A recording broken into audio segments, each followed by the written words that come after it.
When I first heard about Watch Dogs, I was expecting a third-person game similar to the Assassin's Creed titles, except for the fact the game takes place in the present time period instead of the late 1600s and prior. It wasn't long until Ubisoft, the game's developer, gave us the gameplay trailers during E3 2012 and 13. From what I saw, I'm not too far off, and they've added a Grand Theft Auto open world-like design and driving mechanics, as well as the ability to hack electronic devices. After months of development and hidden in the shadows, we have access to the game itself. But it wasn't what we were hoping for. Welcome to First 10 Minutes, the show where I, Z-Mad Maverick, experience a game for its first 10 minutes and use its first impressions to compare it to later gameplay, just to determine whether the game's first impressions carry beyond the first moments and has the potential to immerse gamers. This time, I'll be talking about Watch Dogs, a third-person shooting game where you take the role of Aiden Pierce, a super hacker vigilante from the windy city of Chicago, Illinois. The theme of the game is that you take control of various electronic devices to your advantage, such as using cameras to locate enemies, hacking phones of pedestrians to get access to bank accounts, and traffic lights to cause havoc in car chases. Sounds fun, right? I know a lot of people were anticipating this game, so I'm quite curious to see what everyone was waiting for all this time. Oh, but don't worry, I won't spoil anything. Disclaimer! I do not talk about everything this game offers, but I do go over a lot of main points and abilities. The first actual 10 minutes of the game were 2 different cutscenes, 2 instant action sequences, and only 30 seconds of wandering a locker room. Not really much of gameplay is presented here.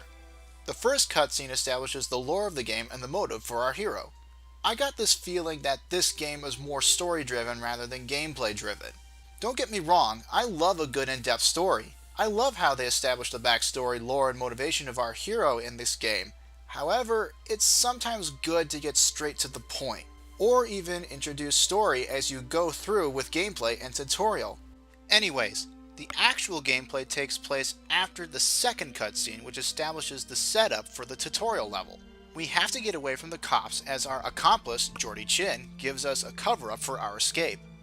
As you walk towards the first gate, you need to get past 2 cops, and you need to use your minimap on the bottom right-hand side of the screen to determine when you should move to the ramp on your left. In this game, you will learn that stealth and patience is the key to your survival. Later in the game, you need to be aggressive and take out targets. However, the benefit is really tiny compared to taking your time and not harming anyone. Plus, it's risky, and the chances of getting yourself killed are far greater with aggression. Once you get past the first cops and reach the first door, you'll find that the door is locked and you'll need a passcode in order to get through it. This introduces you to your fancy new smartphone and application called Profiler, your new best friend. This is where your ability to hack begins. And don't worry, you'll be doing this a lot. A lot! You'll be hacking security cameras to get access to security boxes to get access codes to unlock doors. And best of all, you'll have access to hack other people's phones to access background information and security accounts.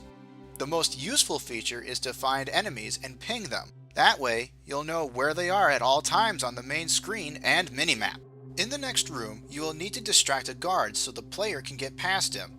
Turns out, there are in-game resources you can use to your advantage.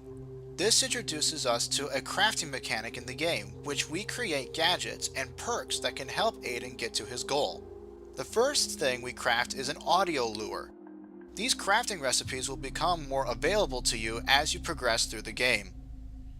I've played Watch Dogs for at least 7+ hours, and I really haven't used any of the crafting recipes since the beginning of the game. Once you get past that cop, you'll slowly begin to understand uses for the profiler like I mentioned before with looking at background information and determining hostiles.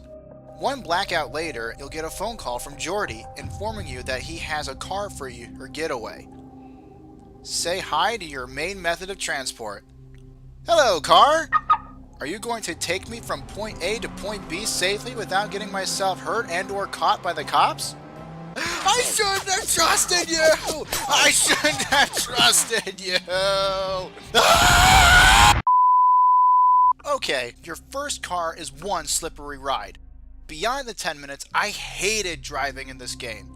I don't know if it's because I'm a terrible driver or not, but each supercar or even a sports car was loose to drive, and I found myself killing innocent people by accident, and crashing into things that happened to be in the way. For the first time in any game that offers open world driving, I found minivans and SUVs more suitable. Ew! Escaping the cops and other hostile forces, which you get to do more frequently later in the game, is a bit even during the first 10 minutes.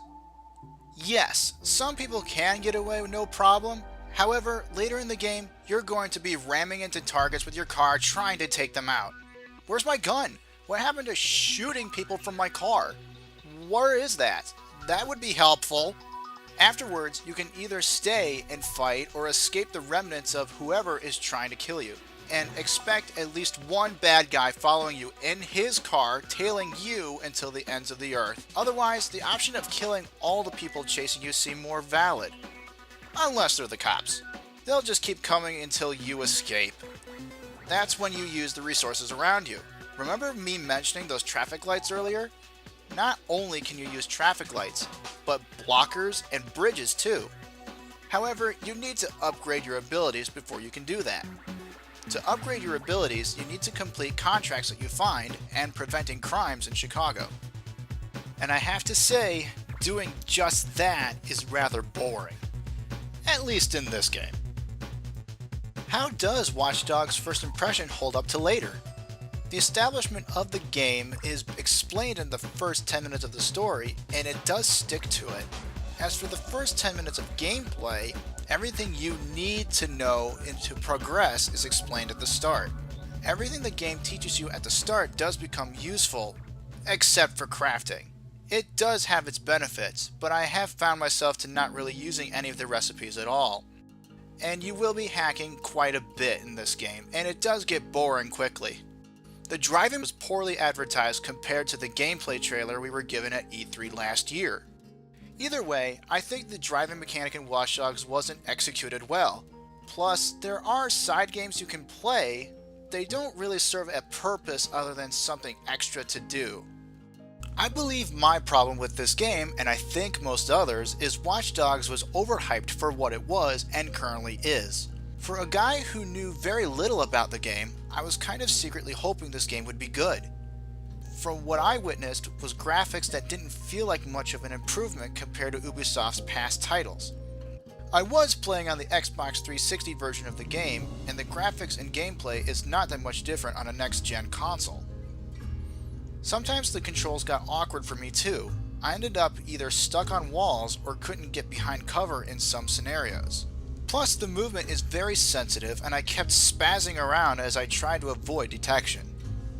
Watch Dogs is not a bad game or even a good game, but I feel like some more time should have been put into gameplay development. Beauty is in the eye of the beholder, but I didn't really see any in this game. Coming to a close, Watch Dogs' first impressions was slow to start, and beyond that was a different ballgame, as the story gets deeper and the gameplay gets quirky and a smidge repetitive. I really wish I could have used my guns while driving. I'm Maverick, and I hope to see you all again in my next video. That city's full of distractions. They can't hide from me.